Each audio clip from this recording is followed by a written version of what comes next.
बिस्मिल्लाहिर्रहमानिर्रहीम अस्सलाम वालेकुम। क्या आप जानते हैं कि डॉक्टर बाज़ मरीजों में नॉर्मल सलाइन ड्रिप लगाते हैं और बाज़ मरीजों को रेंगर लैक्टेट ड्रिप लगाते हैं। आखिर दोनों में फ़र्क क्या है, कौन सी ड्रिप कब लगाई जाती हैं, इन दोनों ड्रिप की यूजेस क्या हैं। आज की वीडियो में हम सादा और आसान अल्फाज में सब कुछ जानेंगे। तो चलो कोई टाइम वेस्ट के बगैर वीडियो को शुरू करते हैं।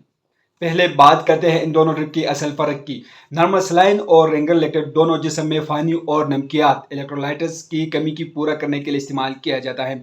लेकिन फ़र्क क्या है, इन दोनों में फ़र्क ये है कि नॉर्मल सलाइन में 0.9% सोडियम क्लोराइड होता है, यानी सिर्फ नमक और पानी होता है, और रेंगर लैक्टेट में ये इंग्रेडिएंट होते हैं। कैल्शियम क्लोराइड होती है, पोटाशियम क्लोराइड इसके अंदर होती है, और सोडियम क्लोराइड इसके अंदर होती है, और लैक्टेट इसके अंदर होती है, और वाटर इसके अंदर होती है। तो इन दोनों में ये फ़र्क है कि नॉर्मल सलाइन में सोडियम क्लोराइड होती है और रेंगर लैक्टेट में ये चीज़ें होती हैं।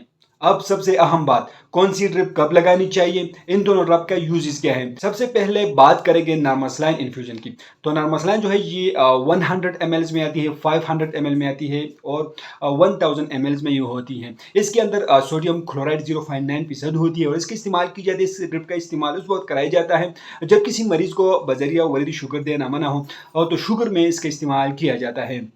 ज़्यादतीस में जब शुगर देना मना हो तो उस कंडीशन में इसका इस्तेमाल की जाती है। मैदा की ब्लीडिंग के बायस होने वाली ब्लड प्रेशर की कमी के हालात में इसका इस्तेमाल किया जाता है। शक के हालात में इस्तेमाल की जाती है। जब ब्लड प्रेशर कम हो तो उस कंडीशन में इसका इस्तेमाल की जाती है। जिस्म के अंदर सोडियम क्लोराइड की मकदार कम हो तो तब भी इसका इस्तेमाल किया जाता है। इसका इस्तेमाल जो है वोमिटिंग में किया जाता है, उल्टियों में इसका इस्तेमाल किया जाता है, डायरिया में इसका इस्तेमाल किया जाता है, और कम ब्लड प्रेशर में इसका इस्तेमाल किया जाता है, डिहाइड्रेशन में भी इसका इस्तेमाल किया जाता है। और आप लोग इसका इस्तेमाल ड्रेसिंग के लिए भी कर सकते हैं, नेबुलाइजर में डाल करके भी आप लोग इसका इस्तेमाल कर सकते हैं, और इंजेक्शन वाटर में भी आप लोग इसको यूज़ कर सकते हैं। तो ये नॉर्मल सलाइन की यूजेस हैं। अब बात करेंगे रेंगर लैक्टेट के हवाले से। तो मैंने आप लोग को पहले बताया कि रेंगर लैक्टेट में sodium chloride, potassium chloride, sodium chloride, lactate और वाटर, ये चीज़ें इसके अंदर होती हैं। तो इस ड्रिप का इस्तेमाल की जाती है। इस ड्रिप का जिस्म के अंदर इलेक्ट्रोलाइट्स के बैलेंस खराब हो तो उस कंडीशन में इसका इस्तेमाल किया जाता है। डिहाइड्रेशन में इसका इस्तेमाल किया जाता है। इस ड्रिप का इस्तेमाल पानी की कमी को दूर करने के लिए इस्तेमाल किया जाता है। डायरिया में इसका इस्तेमाल किया जाता है, वोमिटिंग में इसका इस्तेमाल किया जाता है। इसकी रफ्तार मरीज के मुताबिक जो है वो सेट की जाती है।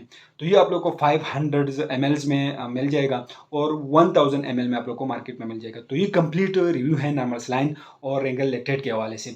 तो उम्मीद करता हूँ आप लोग की इन्फॉर्मेशन पसंद आएगी। अगर आप लोग इसको इस्तेमाल करो तो पहले अपने डॉक्टर से जरूर मशवरा करो, उसके हदायत के मुताबिक इस्तेमाल करें। हम आप लोग ऐसे मालूमाती इन्फॉर्मेटिव वीडियो बना रहे हो, ये भी एक मालूमाती इन्फॉर्मेटिव वीडियो है।